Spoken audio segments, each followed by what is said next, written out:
Good morning everyone. मैं आसिफ आजम आज आप लोगों के बीच कुछ बताने जा रहा हूँ। आज हमारा साल का आखिरी दिन और कल हमारा साल का नया दिन है। तो मैं आप सबको ये बताना चाहता हूँ कि हमारा जो आज आखिरी दिन है, तो आई होप कि आपने कुछ कुछ लोगों ने अपने कुछ बुलंदियाँ पे गए होंगे, किन्हों को बुलंदी हासिल नहीं हुई होगी। तो आज मैं आपको बताना चाहता हूँ कि जो हमारा 2022 जा रहा है, तो हमें गम के साथ हमारा गम भी है कि हमने बहुत अफसोस के साथ मैं बोल सकता हूँ कि हमने 2022 में कुछ नहीं किया। अब हमें क्या करना है, 2023 जो आने वाला, हमें एक शपथ करना है कि जो 2023 है, 2023 में कुछ लोग 10th में हैं, कुछ 12th में है। तो आप लोगों को एक सबसे बेहतर चीज़ जो एजुकेशन होता है, तो आपको एजुकेशन को पकड़ना होगा। जो आपकी लाइफ बनती है वो एजुकेशन से बनती है। ऐसा नहीं है कि आप 2022 चला गया, 2023 खुशी है, वो बेहतर, वो खुशी हम सब लोगों के बीच भी है। और हमें एक शपथ लेना चाहिए कि जो 2023 आने वाला है, तो उसमें कुछ ऐसा शपथ करें कि जो हमारा लाइफ बन जाए, हमारा गांव का नाम, हमारे माँ बाप का नाम, हमारे भाई बहन का नाम, हमारा ज़िला, हमारा राज्य का नाम होना चाहिए और साथ में आपका भी नाम होगा। तो वो आपको नाम करने के लिए आपको सबसे पहले कि आपको पढ़ना होगा। बिना नाम के लिए कोई ऐसे नहीं होते कि हम उठे और नाम हमारा हो जाए। तो जब नाम बनते हैं लोग पढ़ने से ही बनते हैं। तो नाम को पढ़ाई के लिए सबसे ज़रूरी है कि आपको पढ़ाई ज़रूरी है, तभी आपका नाम बनेगा। आज हम 2022 चला गया, तो 2022 में कुछ लोगों ने अपना नाम बनाया, कुछ लोगों ने नाम नहीं बना। तो आपको वो सोचना है कि हमारा नाम कैसे बने और हम अपनी बुलंदियों को, अपनी मकाम को, अपनी मंजिल को कैसे तय करें। तो सबसे पहले बेहतर ये कि जो 2023 आपका आने वाला है, तो आपका कल से आज आप एक शेड्यूल बनाइए। आप एक ना टाइम का शेड्यूल बनाइए कि आप कोचिंग 3 घंटे पढ़ते हैं, बेहतर है। उसके बाद आपका टाइम क्या होता है, 3 घंटे पढ़ने का मतलब क्या होता है, आप जो पढ़ाई आपकी स्कूल में हुई, तो वो पढ़ाई आपको घर पे करनी होती है। आपको जो चीज़ पढ़ाया जाता है वो चीज़ आपको लिखना चाहिए। लिखने से ये आपको फ़ायदा होता है कि आपको दो तीन बेनिफिट्स होते हैं। तो पहला बेनिफिट्स ये होता है कि आपकी हैंड राइटिंग आपकी अच्छी होती है। दूसरी फ़ायदा होती है कि आपको सोचने की क्षमता बढ़ जाती है और तीसरी ये है, आपको याद हो जाता है। कहते हैं कि अगर किसी चीज़ को बार-बार लिखा जाए, तो बहुत आसानी से भी याद हो जाती है। क्योंकि याद करने का एक सबसे बेहतर फ़ॉर्मूला, उसे लिखना, सोचने की सबसे अच्छी क्षमता भी आपको हो जाती है और आपकी हैंड राइटिंग। तो ये आपको एक चीज़ लिखने से ही फ़ायदा होता है, आपको याद भी हो जाएगा। और उसके बाद आपकी मानते हैं 3 घंटे क्लास, और आपके जो बीच के जो क्लास होते हैं 3 घंटे के बाद फिर आप घर पे आते हो। मान लीजिए मैं मानता हूँ कि आपने 7 बजे आते हैं, हम यहाँ पे हमारा क्लास है और रंजन सर होते हैं और मैं। तो आपको कुछ हम बताने जा रहे हैं।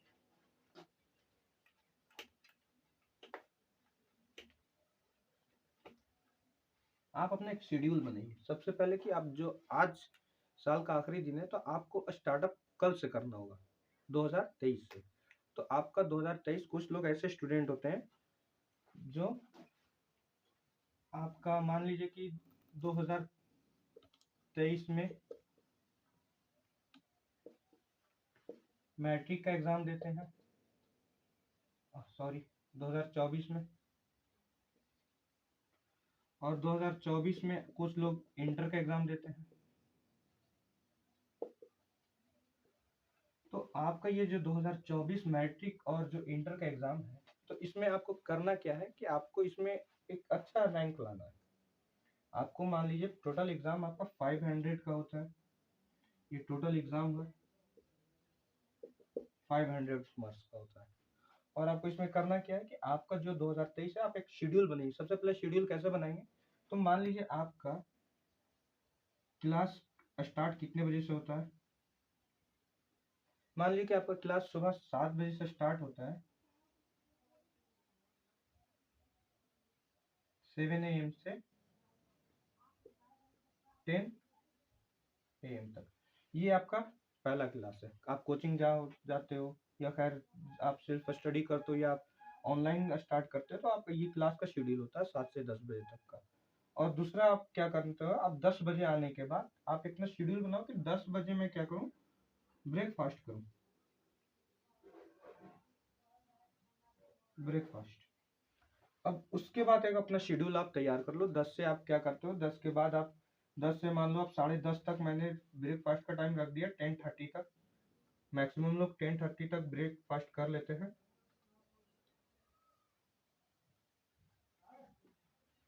अब आपका टाइम होता है 11 बजे से स्टार्ट। तो आप 11 बजे से एक शेड्यूल बनाइए, 11 से 12 1 घंटा पढ़िए। 1 घंटे पढ़ने के बाद उस जिस चीज़ को आप पढ़ते हैं तो उस चीज़ को पढ़िए। आप 2 तरह से पढ़ाई होती है। एक होती है पढ़ाई की, एक खुद के लिए पढ़ते हैं, एक समझने के लिए पढ़ते हैं। तो हमें जिस चीज़ को अपनाना, मुझे रूल नंबर 2 अपनाना है। मुझे पढ़ना है और मैं पढ़ रहा हूँ, वो मुझे समझने के लिए पढ़ना है। वो हमारा कहता क्या है, पढ़ाई हमारा कहता क्या है और हमें पढ़ना क्या है और कैसे पढ़ना है। आप जिस चीज़ को पढ़ोगे उस चीज़ को आप डीपली सोचो कि ये जो हम पढ़ रहे हैं। अब मान लीजिए कुछ चैप्टर्स होते हैं 10th में, जैसे आपका ज्योग्राफी में चैप्टर है भारत का संरक्षण संसाधन, सॉरी भारत का संसाधन। तो अब भारत का जो संसाधन होते हैं, आप वो भारत का जो संसाधन होता है वो क्या करता है, संसाधन कैसा होता है, संसाधन से हमें क्या फायदा होता है, क्या नुकसान होता है। सबसे पहले आप उसको सोच कीजिए, आप उसको डिपेंड कीजिए, वो आप उस पर डिस्कस कीजिए। जो संसाधन है वो संसाधन है क्या, और संसाधन से हमें क्या फायदा होता है, हमें क्या नुकसान होता है। सबसे पहले आप उसको देखिए। ये नहीं कि हम किताब पढ़ रहे हैं और हम एक चीज को रट रहे हैं, तो रटने से कुछ होता नहीं है। और सबसे बड़ी बात होती है कि वो चीज को समझने से सब कुछ होता है। आप समझोगे तभी आप कुछ कर पाओगे। तो आप जैसे आप ज्योग्राफी पढ़ो, सिविक्स पढ़ते हो, इकोनॉमिक्स पढ़ते हो, मैथ पढ़ते हो या इंग्लिश पढ़ते हो, तो आपको समझना है, उस चैप्टर को समझना है। सबसे पहले आप जिस दिन समझ लोगे उस दिन आप समझोगे कि हमारी पढ़ाई जो हो रही है वो कंप्लीटेड तौर पे हो रही है। तो अब ये नहीं होता कि रटने से नहीं, रटने से आज तक कोई फायदा ही नहीं हुआ। अगर रटने से अगर बेनिफिट्स होते हैं, अगर फायदा होते हैं, तो आज लोग सभी लोग रट कर आज बड़े पोस्ट पे जाते हैं। तो रटने से हमें कोई फायदा नहीं होता, हमें रटने नहीं चाहिए, हमें बल्कि उस चीज को समझना चाहिए, वो चीज हमसे चाहता क्या है, हम उससे उससे फायदा हम क्या ले रहे हैं। जैसे भारत का संसाधन या संरक्षण जो भी हो, संसाधन, अब मान लीजिए कि संसाधन, अब संसाधन क्या है, संसाधन कैसा होता है, संसाधन से क्या फायदा होता है, संसाधन से क्या नुकसान होता है, वो चीज को समझना है। आप जिस पढ़ोगे तो एक लाइन एक दूसरे से टच होते हैं, अटैच होते हैं। अब जिस लाइन को जब आप अटैच करना सीख जाओगे तो वो आपको एक बाय एक आपको आंसर मिलने लगेगा। तो आप सबसे पहले उसको समझिए। वो जिस चैप्टर को स्टार्ट करते हैं, आप 10th में पढ़ते हो, 10th में बहुत सा ऐसा चैप्टर है, आप उसको समझिए। 10th में हिस्ट्री है, ज्योग्राफी है, सिविक्स है, इकोनॉमिक्स है, मैथ है और इंग्लिश है, इंग्लिश ग्रामर है। तो कुछ जो चीज़ आप पढ़ते हो उस चीज़ को समझना होता है। सबसे पहले समझने का तरीका आप अपने अंदर क्षमता उत्पन्न कीजिए। हम लोग सबसे पहले, हमारा वीकनेस क्या होता है कि हम उस चीज़ को समझते नहीं है, हमें उसे समझना है। जिस दिन हम अपनी समझने की क्षमता बढ़ा देंगे उस दिन हमारी जो पढ़ाई है वो मौकाम तौर पे कंप्लीट होते जाएगी। तो हमें कोई आंकड़ा भी नहीं रोक सकता है। और ये कहते हैं कि फर्स्ट सेकंड थर्ड जो होते हैं, ये नहीं होते कि फर्स्ट हम लाए, सेकंड लाए और थर्ड लाए। हम, मेरे हिसाब से आप फर्स्ट आते हो, सेकंड आते हो, बेहतर है। मगर आप जो चीज़ को पढ़ते हो आपके अंदर टैलेंट होनी चाहिए। आप सेकंड हो, आपके अंदर टैलेंट नहीं है तो कोई फायदा नहीं है। आप फर्स्ट हो, आपके अंदर टैलेंट नहीं है, कोई फायदा नहीं है। आप अगर थर्ड हो, आपके अंदर टैलेंट है, वो सबसे मायने रखता है कि आपका नए सर्टिफिकेट से कोई वैल्यू नहीं होता कि फर्स्ट हम लाए, सेकंड लेके आ रहे हैं, थर्ड आ गए। अब कुछ जान लीजिए, कुछ बंदे ऐसे होते हैं जो फर्स्ट आते हैं, टॉप करते हैं, उनके अंदर कोई वैल्यू नहीं होती, टैलेंटेड ही नहीं होती, तो उनकी फिर वैल्यू नहीं होगी। जो बंदे सेकंड आते हैं उनके अंदर टैलेंट होती है। तो आपको टैलेंट के लिए, आपके अंदर क्या टैलेंट है, जो खूबी आपके अंदर है वो किसी के अंदर नहीं होती। तो लोग कहते हैं कि आप किसी चीज़ की तैयारी करने जाते हो, आप 10th कर लोगे, 10th की तैयारी करने के बाद 12th करोगे। कुछ लोग 10th के बाद कुछ इंजीनियरिंग में जाते हैं, कुछ लोग Bihar ITI, Bihar diploma, Bihar paramedical का लोग फॉर्म फिल करते हैं 10th के बाद।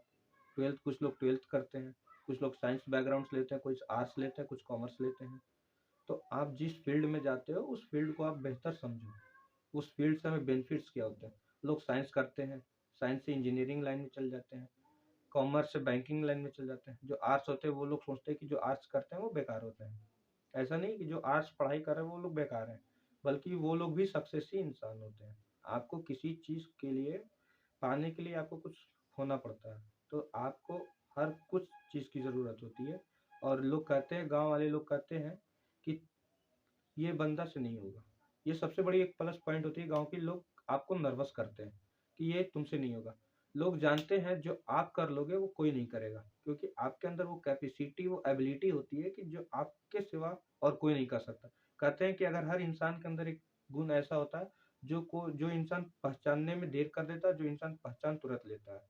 जो इंसान अपने गुण को, अपने अंदर का जो गुण छुपा होता है, अगर वो पहचान लेता है, वो सक्सेस की ओर चला जाता है। जो इंसान अपने गुण को पहचानने में देर करता है, वो सक्सेस की ओर पहुँचने में बहुत देर हो जाती है। तो कुछ लोग को अपने गुण के अंदर पहचाना है कि हमारे अंदर क्या हमारे अंदर फैसिलिटी, क्या हमारे अंदर क्या गुण है, तो आप वो गुण पहचानिए। मान लीजिए अगर कह दिया जाए सचिन तेंदुलकर से अगर गाना गाने के लिए कह दिया जाए, तो सचिन तेंदुलकर आज क्रिकेटर, इतना महान क्रिकेटर नहीं कहलाता।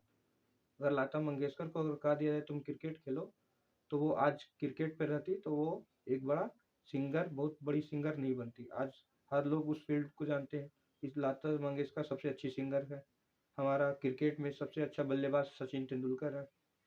आपने उन लोगों के अंदर एक एक गुण देखा होगा। हर लोग के अंदर एक गुण होती है, लोग अपने गुण से ही पहचानते। ये नहीं कहते कि हमारे पास जो बड़े इंसान बनते हैं तो कुछ पैसे से ही होता है, ऐसा नहीं है कि कुछ पैसा से नहीं, कुछ होता है वो एजुकेशन से होता है। जो आपके पास एजुकेशन होना बहुत ज़रूरी है। तो एजुकेशन से जो होता है वो आपके लिए फ़ायदे में होता है। ये नहीं कि आप एजुकेशन से पढ़कर या किसी और को दे दीजिएगा, वो आपके लाइफ में बेहतर करता है एजुकेशन। काहे कि एजुकेशन कहते हैं कि एजुकेशन हर इंसान के लिए ज़रूरी है। ये नहीं होता कि पैसा रहेगा तभी हम पढ़ पाएँगे, ऐसा नहीं है। आप यूट्यूब का ज़माना है, आप देखते हो कि यूट्यूब पे बहुत सारे लोग ऐसे होते हैं जो एजुकेशन हर फील्ड में दे रखे हैं। आप चाहे जिस चीज़ की तैयारी करिए, लोग उस पे देते हैं यूट्यूब से। आप यूट्यूब के सहारा लो। आप लोग मोबाइल कहते हैं, मोबाइल चलाते हैं, मोबाइल के भी 2 पहलू, एक अच्छी होती है, खराब भी होती है। तो मोबाइल के पहलुओं को देखिए, एक पहलू जो होता है उसको अच्छा चूज़ कीजिए। ये नहीं कि मोबाइल का यूज़ हम गलत में यूज़ करते हैं। जैसे लोग दिन-दिन भर गाने सुनते हैं, दिन भर मोबाइल फ़िल्म्स देखते हैं, तो वो आपको मोबाइल जो है वो आपको खराब की ओर लेके जाता है, वो बिगाड़ने की ओर लेके जाता है। और कुछ लोग होते हैं मोबाइल से ही अपना लाइफ़ बनाते हैं। देखते हैं 2020-21 हर लोग को ये याद करते हैं। और कुछ लोग जो सक्सेस कर गए हैं उन लोगों से पूछिए, जो 2020-21 उनके लिए खराब, तो वो कहेंगे कि हमारे लिए खराब नहीं, वो हमारे लिए फ़ायदा था। आज जो 2020-21 में जो लोग प्राइवेट जॉब करते थे, उन्हें वर्क फ्रॉम होम हुआ, उन्होंने अपनी पढ़ाई फिर से जारी की।